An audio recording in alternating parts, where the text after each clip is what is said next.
Bonjour, le chauffage électrique est trop rarement associé à la notion de confort. Mais contrairement à certaines idées reçues, les produits ont fortement évolué et les vieux convecteurs, les grille-pains, ont laissé la place à des radiateurs performants.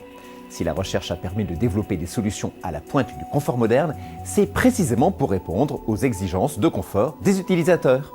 Tenez, si on demande à ces utilisateurs quels travaux d'amélioration ils effectueraient dans leur logement, plus de la moitié indiquent qu'ils souhaiteraient améliorer la qualité de leur confort thermique. Mais finalement, qu'est-ce que le confort thermique? La notion de confort est-elle la même pour tout le monde? Quels sont les critères qui le définissent? Autant de questions que nous allons directement poser aux utilisateurs pour qu'ils définissent leur perception du confort. Chez moi, j'aime bien ressentir doucement la chaleur, qu'elle ne soit pas agressive. C'est très important pour moi de ressentir doucement la chaleur. Le premier critère de confort thermique est donc ce que l'on appelle communément la chaleur douce. De quoi s'agit-il? C'est une chaleur émise par rayonnement. On parle de chaleur douce car elle n'agresse pas le corps humain. Au contraire, elle lui procure une chaleur douillette, un effet mohair. Pour obtenir ce type de chaleur, comment les radiateurs électriques doivent-ils être conçus? Parmi les différentes solutions que propose le chauffage électrique, les appareils qui possèdent un film chauffant en façade permettent d'obtenir cette sensation de douceur. Observons leur fonctionnement.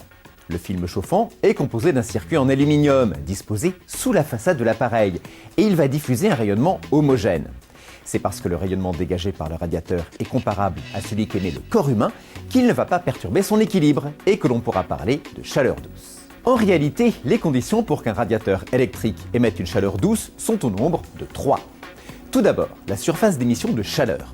Plus la surface du radiateur sera importante, plus il sera facile d'émettre une chaleur douce. Deuxièmement, plus le rayonnement se fera à basse température, plus on obtiendra cette sensation de douceur. Enfin, dernière condition, il faudra que l'émission du rayonnement se fasse de façon régulière, quelle que soit la température à l'extérieur. Nous venons de découvrir ce qu'est la chaleur douce, mais quel autre critère de confort est important pour les utilisateurs?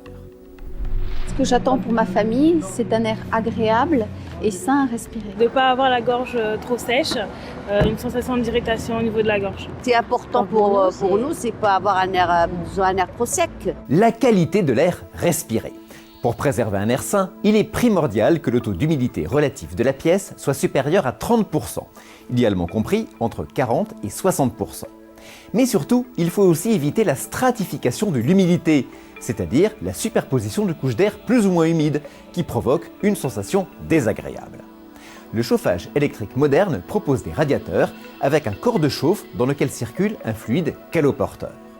Ce fluide transporte la chaleur à travers des collecteurs qui réchauffent la façade.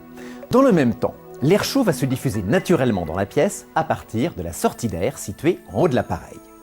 Pour garantir cette qualité d'air, la température de sortie d'air de l'appareil doit être la plus basse possible. Alors que les anciens grille-pains chauffaient à près de 120 degrés, là nous sommes sur des températures comprises entre 65 et 80 degrés. Conséquence, au contact de l'air ambiant, le mélange air chaud-air froid se réalise parfaitement et la chaleur se diffuse de façon homogène dans la pièce sans former de strates.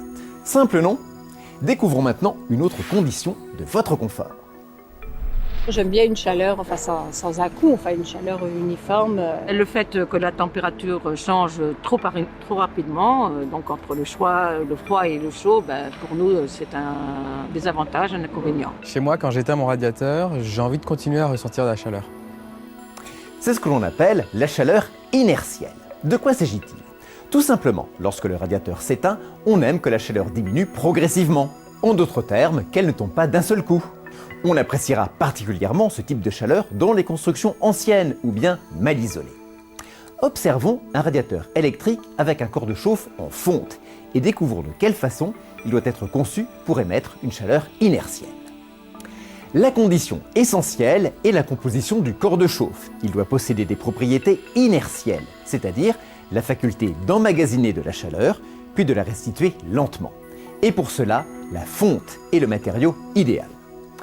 La chaleur douce, la qualité de l'air, l'inertie, nous venons de mesurer à quel point les utilisateurs sont sensibles à la qualité de la chaleur et de l'air.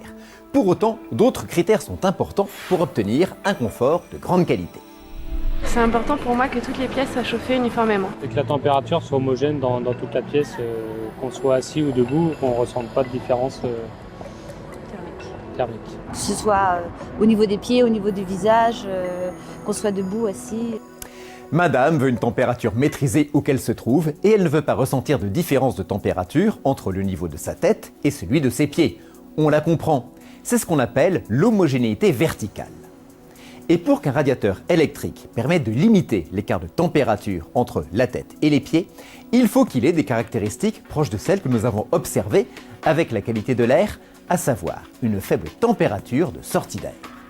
Voyons maintenant le dernier critère à décrypter. Pour nous, c'est important d'avoir chaud tout de suite dès qu'on arrive à la maison, de ne pas avoir à attendre que la température monte et devienne à la bonne température idéale. C'est important d'avoir, en rentrant chez moi, une bonne température. C'est le confort, hein. Le confort, c'est ça.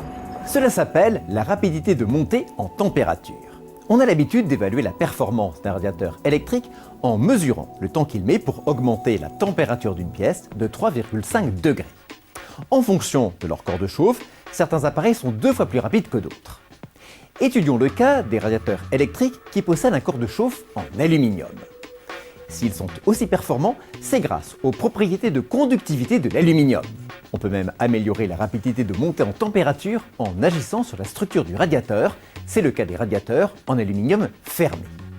Grâce à leur taille, on améliore la surface d'échange de chaleur entre l'appareil et l'air.